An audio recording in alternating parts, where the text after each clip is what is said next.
Mesdames, Messieurs, bonsoir. Lorsque j'ai découvert le film Le bonheur au travail, j'ai été bouleversé par les chiffres du sondage Gallup cités par Isaac Getz. 2/3 des salariés sont désengagés, 1/4 activement désengagés. Seul 1 sur 10 est activement engagé. J'ai immédiatement réuni mes collaborateurs, visionné le film avec eux et leur ai dit « ce n'est pas possible ». Nous sommes sur un bateau à 10 rameurs, dont 6 ne trompent même pas leur rame dans l'eau, 3 rament à contresens, et un seul tente de faire avancer le bateau malgré tout. Il faut absolument faire quelque chose. Inspirons-nous du film, abolissons la hiérarchie, libérons les imaginations et portons l'imagination au pouvoir. Gérons à la japonaise, à la coréenne, à l'indienne, que sais-je, mais faisons quelque chose.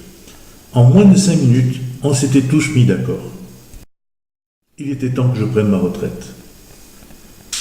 Je veux bien,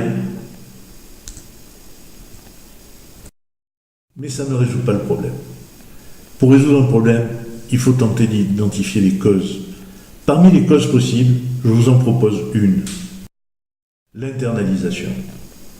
Alors que dans le monde entier, les entreprises performantes et rentables externalisent, nous sommes devenus les champions de l'internalisation. L'intérim est resté stable sur 20 ans.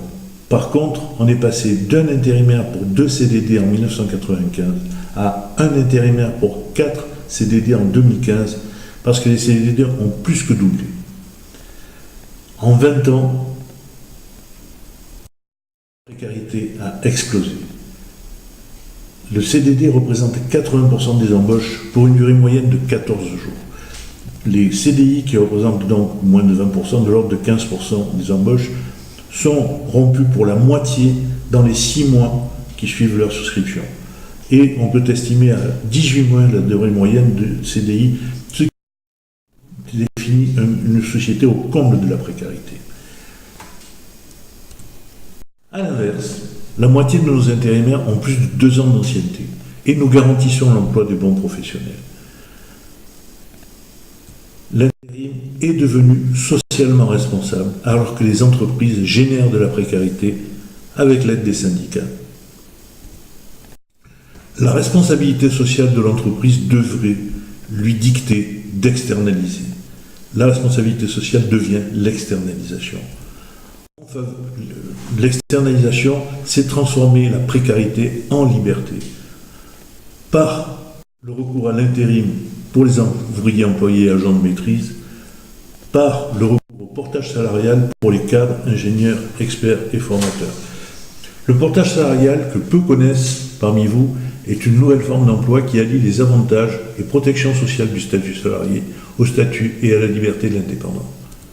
Nous sommes à votre disposition pour vous faire découvrir le portage salarial et l'intérim pour ceux qui souhaitent y avoir recours. Je vous remercie.